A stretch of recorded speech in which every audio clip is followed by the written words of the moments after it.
If you're a facilities manager at a university, you know students rely on the cafeteria for breakfast, lunch, dinner, and the occasional late-night snack. So when a dishwasher breaks down and dirty plates pile up, the mess hall can turn messy in the blink of an eye. Enter Grainger. With over 1 million industrial-grade products and fast delivery, the product you need now is never far away. So you can turn that dishwasher back into a lean, clean washing machine. Call, click Grainger.com, or just stop by. Grainger, for the ones who get it done.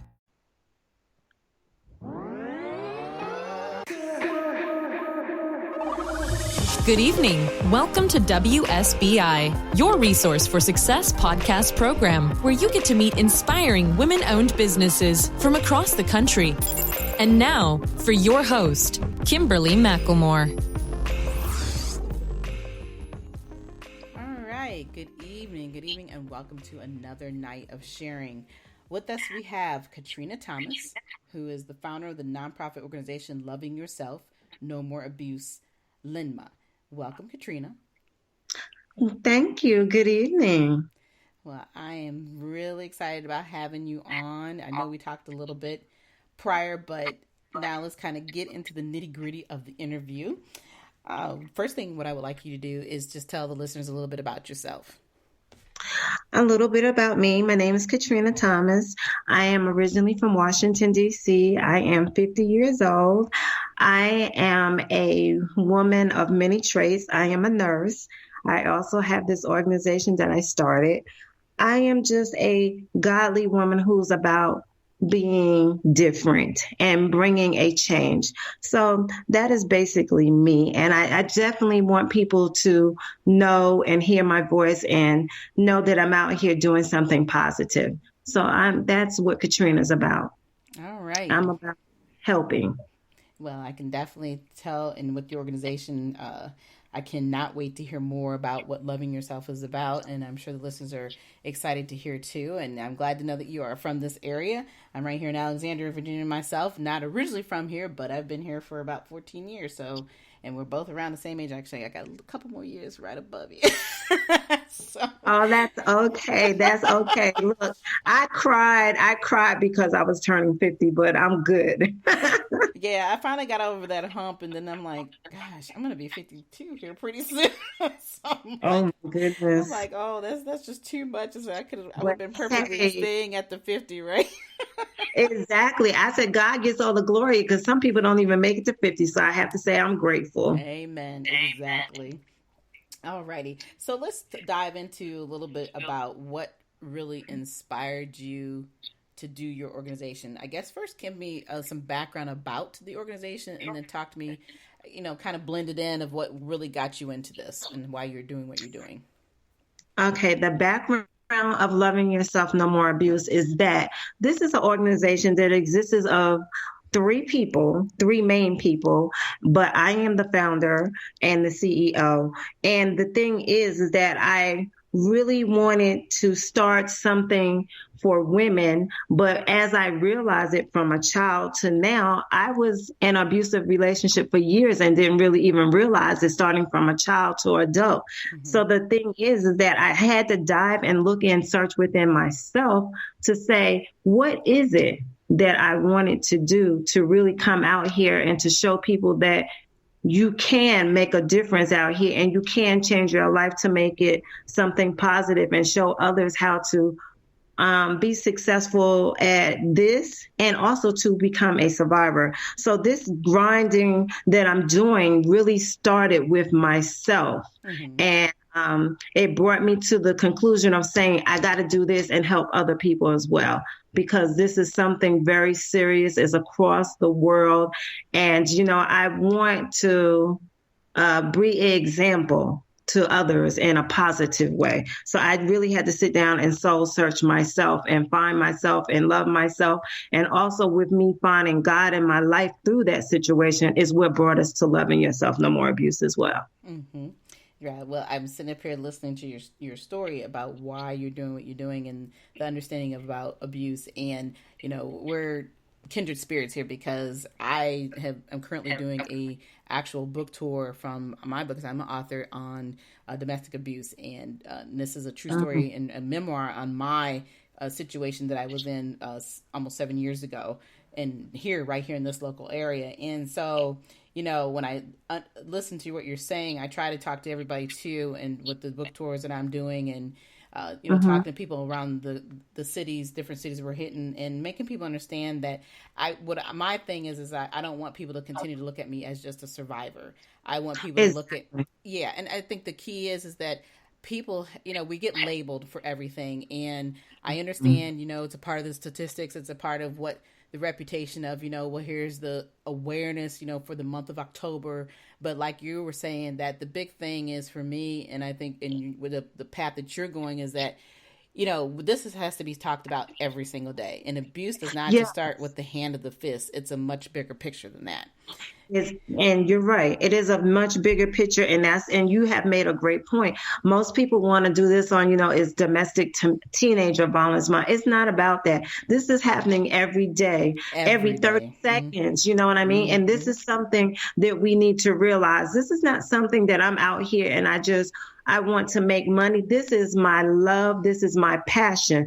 I want people to understand you have to step up and step out. And there's nothing that you can do overnight. You understand? This is a daily process, and it's also going with changing your mindset. And people need to understand that as well.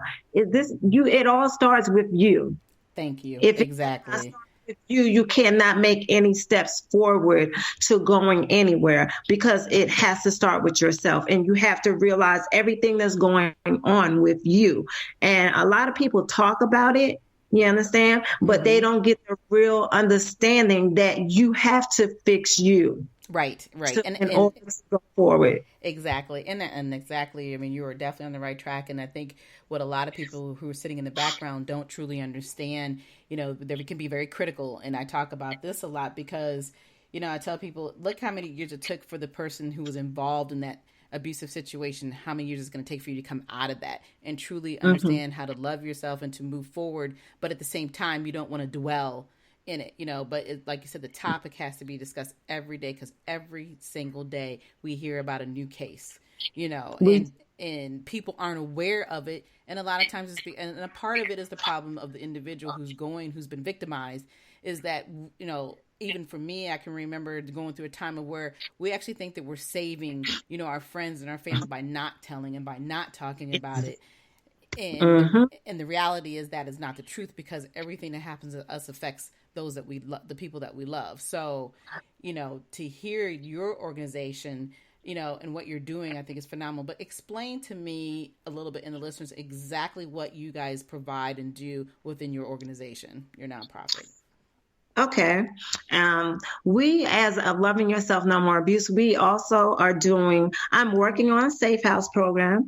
I am definitely going to do that. So I want to have a safe house program where we're not just going into a safe house for 30 to 60 days. I want to give a year-long program with counseling for the victims, also for your children. And I want us to be able to teach you about relationships going forward, so you don't repeat the same cycle over and over again, because people come out and then they go right back in. And that's what a lot of people don't realize as well. And also we're doing with the food, we're doing with education. I'm also giving classes. I do classes where we're talking about our kids, because people forget, just like you're the victim, so are your children. Exactly. Even if they're not getting physically abused, they're getting emotionally abused. And I keep telling people all the time as I speak at different engagements, emotional is the hardest part of abuse. Exactly. Yep. You understand? Yes, it lingers. It's there. It stays in your mind. It's something that people can gravitate back to consistently.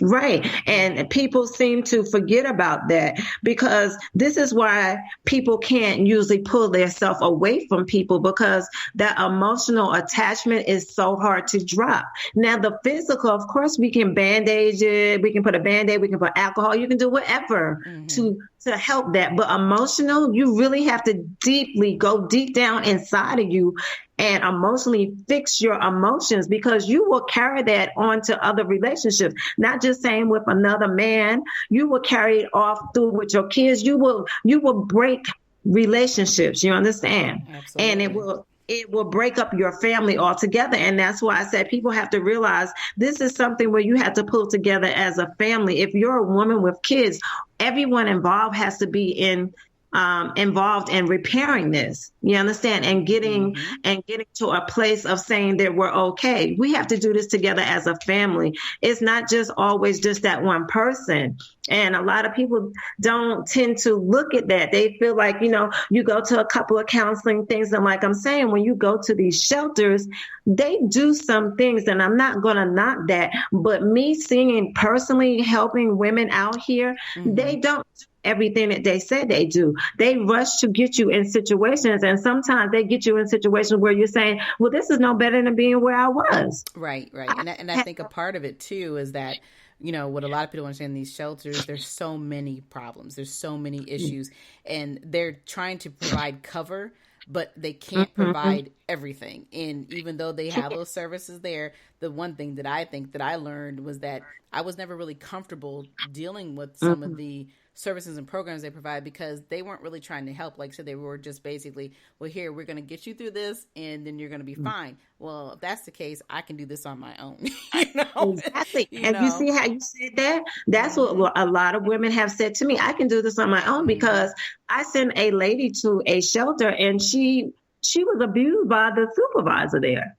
Yeah, see, and I refused to go to the shelters. I'm like, I'm not leaving my home to go through this process. I didn't either. Yeah, and I think, and of course, a lot of it too, everybody's situations who've dealt with domestic abuse is very different. So, my situation was different, yours is different. So we had our different reasonings of why we did what we did. But at the same token, it was about comfort for me and knowing that I could trust the people that I was able to deal with. And I didn't feel that I could do that at that point, but I'm definitely hearing what you're saying. But I think for me, my self-help and understanding of what I was going through, like you said, you have to love yourself. You have to understand who you are and why these things happen. Yes.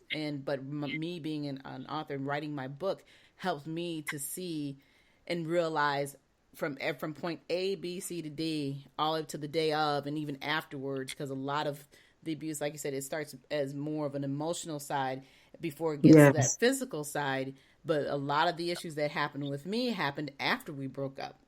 So, you're, when you think you're still getting away and you're on your own and you think that things are good, there was still that residual effect. You're right. And that's true. And, a lot of people, as you said, they're still suffering. So it's before and after. You have a lot of things you have to deal with, and you have to be that strong person to want to build yourself back up and understand what you went through. A lot of people don't really see the road ahead to say, well, guess what? I'm going to have to really bear down, and I'm going to have to do this. This is not something that I can just look at and think I'm going to move forward without dealing with this situation over here or this situation over there. A lot just happens where some people just rush and they think it's going to happen overnight. And that's why you end up, I have a lot of people even say, well, why do you go back? You go back because you have no stability. You have no kind of foundation. Like I said, you have to build up your foundation. If you don't build your foundation, it's going to stay falling down because you're not building it up. It's not something easy. It bothers me because people think it's so easy, and it's more. I taught this, trust me, Kimberly, but I know what I've been through, and I know it was a hard task for me. And me, myself, it was physical, mental, verbal, emotional, financial, everything sexual. And I had many things to deal with, but I had to deal with on a daily basis of saying, Katrina, you can get back to being who you was at one time, and you can start to love yourself again. But Exactly. as you're loving yourself, you also have to incorporate with putting God back into your life, and you have to Mm-hmm. learn to accept Him in the ways that He wants you to live as well. See, and if you just jump out and you come out of that abusive relationship and try to go forward by going into another relationship, because people use other people to try to cover up what they're going through. Right. And they use it as a part of what they think is what's healing them, and not realizing that And one they're little right. thing. I'm sorry. I said, you're right. Right, Correct. right, and and the other thing that I find that what they'll do is they'll go back thinking, like I said, that's their hero. They think they're healing them, but the first time they say something or do something wrong, all it does is it triggers everything that you've been through, because you have never really dealt with the situation, Right. Because you within never deal with yourself. it. You just, right. You just push it aside and you try to get something to cover it up, but you can't cover up something that's never been healed. You're right. You know, Absolutely, so absolutely. that's what people need to, and I think that's what a lot of women need to realize. You can't bandage anything that has not been healed. That wound is going to stay open until it is fully taken care of. Right, right. And if you do that, then you will be successful in your but building up your self-esteem again, and building up just you, period. Mm-hmm. You understand? And you have to learn that you don't have to lean on that person and think that you can't make it without them. Right. We can make it on our own, but it's what you make of yourself and what you think of yourself. Absolutely. Yeah, absolutely. You hit the head on the nail there. And that's important to understand. And but like I said, it's a process that, when you've been a victim for so long, you've been abused, it takes time. And that's why I try to make people understand that whatever amount of years or time, I wouldn't care if it was a day, when you've been victimized by someone else's hand, by someone else's voice in a negative way, it takes time to get through that process and understand, how did I get here? So if to rush them back out here in the world and think that everything is going to be perfect, there's no such thing. There's It is definitely a such thing. process. It's a definite process. Yeah, absolutely. But I want to ask you some other questions. Talk about, with your organization, talk about some of the challenges that you have faced trying to put this organization together and getting people to rally and understand your purpose. Oh, okay. Now that was a challenge for me. I started this group going on 2 years now. Well, it's almost 2 years. And again, I was challenged by other people because I'm new, and hey, this young lady just came out of nowhere and she's just doing this. And there was a lot of other organizations that were out here, and I chose my format to start on Facebook. And of course, I was always challenged, well, what kind of survivor are you? And, how do we know this is true? You can't judge anybody. But I think what I learned and what I battled with, like the first year, was that a lot of people judged me, and they questioned me on my ability to do things. And I think we go by numbers, and I don't think it's that you should go by numbers, because numbers is just numbers, but facts and truth outweigh numbers any day. And I think people forget about that. And I was challenged a lot by other people from bigger organizations who really felt like I was a little organization. I didn't have that many followers. And I was like, well, okay, God gave me this vision, and I'm not going to let it go because people think that I'm not real, or I don't have 5,000 followers or 5,000 people in a group. But God don't never say that you should have a certain amount of people for anyone to believe in you or to trust in your story or your vision. Your vision is something that God put on you, and He put it on you for a reason. I feel like if I made it this far, I know God opened this door because He knows I have a story, and my story is not fiction, it's real. And it is something that's so touching that when you hear it, you will be like, wow, she can do it, I can do it. It's not about trying to be better than anybody. It's not trying to have more of this and that. It's not about that. I want to focus on helping people in abusive relationship. And I'm not just talking about women. I deal with elderly abuse. I deal with children. I deal with men as well. You understand? I don't want my organization to be based on one type of person. You understand? Exactly. Right, because I think a lot of people focus on women, but there are men out here that get abused. And if we do not start opening up our circle and saying abuse isn't everything, Right. okay? That's right. And keep focusing that it is just women, because it's not just women. And if you keep focusing on that, I feel like we're going to fail because we're leaving out other people. Who is going to join along with us if we do not say, look, there's other people out here that's abused. Let's not, look at the men, even as far as same sex, you understand? We have to open up the doors if we want people to come in and believe in us. And trust and have faith in us. Right, exactly. Yeah. And I think those doors are starting to open up more and more because more men they don't have the fear of coming out and saying, yeah, I've been abused. And a big part of that is I think, growing up in certain eras and time frame where, as men are always told, hey, you're not allowed to cry. You're not allowed to do this. You're not allowed to do that. And it's no different than women.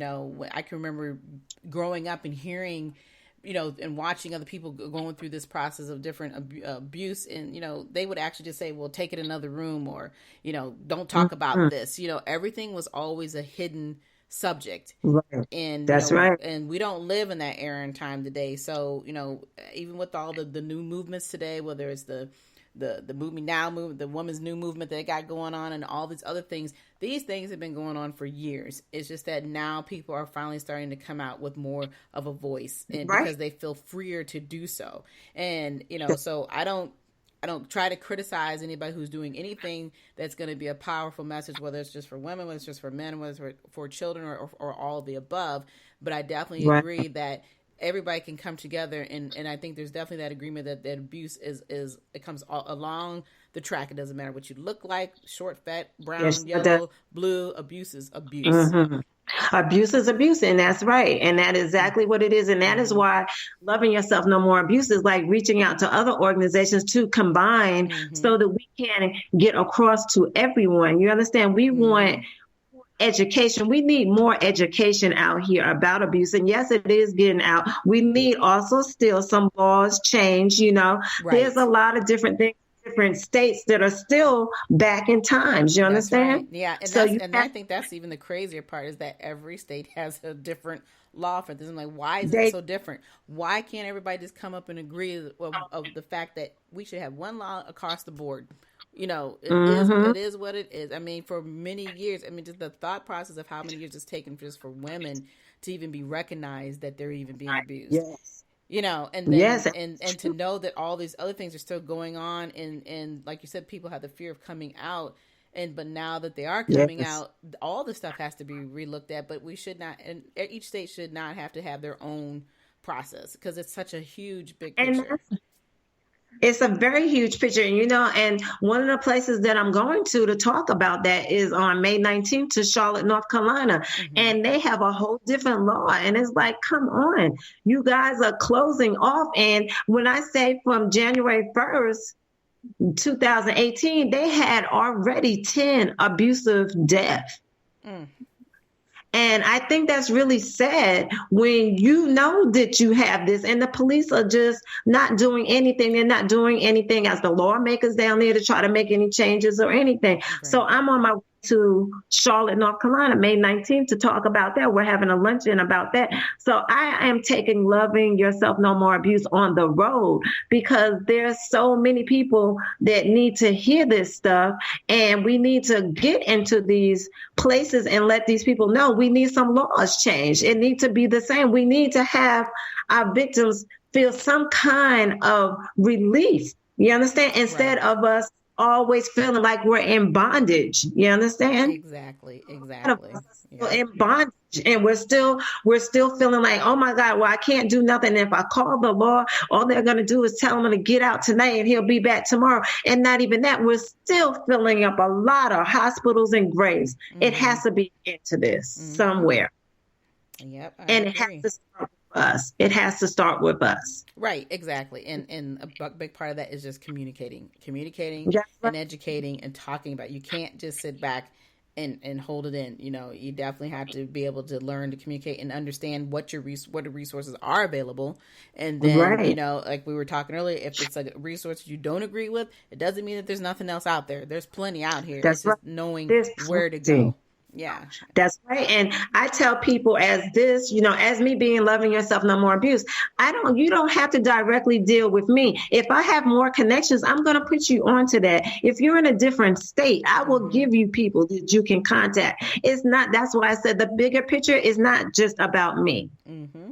I'm going to connect you whatever way that I can, because that is what we do. If we don't have it here, then let me get you over to this point over here where you can talk to someone over here. Because as you said, there's resources out there. You just have to know how to get to them. That's right. That's right. And you have to want it. You have to want it. You have to want it. Right. Because right. when you're tired and enough is enough, you're going to want it. Right. Well, and that's a big problem with a lot of women who don't come forward, is that they think if they just walk away and the person goes their way, that, they're safe and they're okay. But what people don't sit back and think about is that there's going to be another woman or a man or child who's going to be victimized because they did not take care of the problem. They, just because the person walks away doesn't make your life perfect or anybody else's, because they'll continue to abuse. But then at the same token, you can't, if nobody knows what the problem is, they can't help you and cannot get that person put behind bars, or whatever the process is that they need to do to get that person off the street per se. That's biggest thing that I've heard when I was going through my scenario. I was very willing, to work with the legal system, the other advocates who were for my behalf. That was the very important part, because they said the reason why these continue to happen is because most women will continue to walk away because they don't want. Well, I don't want to get this person in trouble. Excuse me. Right. And this person's been damaging you, right, and you're ready just to walk away. Just because you walk away don't mean that he's not going to abuse the next woman, and he might even kill somebody. You understand? Exactly. And that's the key. It normally 90% of the time they go right back out and do it again. Exactly. They go right back out. And you know what I tell people when they come to any of my events? I tell them, your abuser will be the most kindest and the most sweet talking person. Yeah, that's what a con artist. They're such a con artist. They can talk you and just make you believe anything. And I said, then once you get in there, you're trapped. I said, but you know what? I said, I'm trying to teach people now. We used to, back in the days when we were younger, we used to learn to date. So as we go to college or school, right, we learn to study so we can get that best grade. So you know what I tell them? What we need to get back to is studying people, keeping your eyes open for the signs. Exactly, because 90% of the time the signs are already there. We just have a tendency to ignore them, but they're there. But denial, right? You're in denial. But really, truly, honestly, before anyone goes into an abusive relationship, you do see those signs, but you are in denial because you're looking and putting excuses in there. So you're blinding yourself to the truth. Yep, that's right. Absolutely. Absolutely. Okay. So I'm going to have a couple more questions before we close this out. But what I want to talk about too is that, to kind of get back to a little bit of the business side, if you had to give some advice to any person out here who wants to open a business, whether it was nonprofit or organization, some of yours or not, what advice would you give them? I would give them advice that you should do that, but get all your information first. Study about domestic violence with families, children. Get your education first before you decide to start a nonprofit organization. Study. I think following information, getting information, studying it, and knowing it off the top of your head, and just being able to understand, you need to know that first before you start an organization. And I think it's important that you also if you're going to start an organization, you get people who are on the same page as you. Right. Because that's very important. Absolutely. And you're right. Staying educated, getting the information is absolutely very important, because if you don't have that information, you can't help anybody else. It's one thing, like I said, all of our situations have been very different, but at the same token, they still come to the head of just, realizing that you have the right resources, information to pass on. But one other question I'd like to ask you before we close this out is, how can the listeners get a hold of you? Okay, well, you guys can get a hold of me by doing all lowercase letters, Katrina, Katrina, Thomas, Thomas, 896 at gmail.com. Please, ladies and gentlemen, I am out here. I am so full of passion for this, and I can't say that enough. I don't care. You can give your name. You can give a number. Like I tell people, I am not about judgment. Judgment doesn't never come from Katrina Thomas. What comes from me is love and compassion for me getting you somewhere that I would like to see you doing better. It's the goal is to do better and to get better. To shatter the silence is what I want to do. So when you guys hit that email, I will always respond back, and I will always give you an answer. If I cannot help, like I said, I'm always willing to find and locate where you can go to get that help. There's never any no for me. There's always I can. I say I can't is a bondage word, and I mean it from the soul. I can means freedom. Amen. All right. Well, on that note, I really want to thank you for coming on my show tonight. It was a great conversation. Like I said, this is a situation that's out here every day, and it's going to take some time to stop it, but it doesn't mean that we sit back and just keep letting it happen.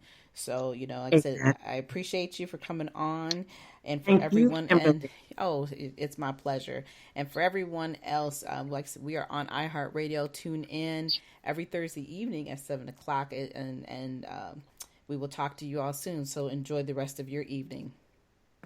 Thank you, Kimberly. Thank you, and God bless you. Thank you again so much. You're welcome. Take care.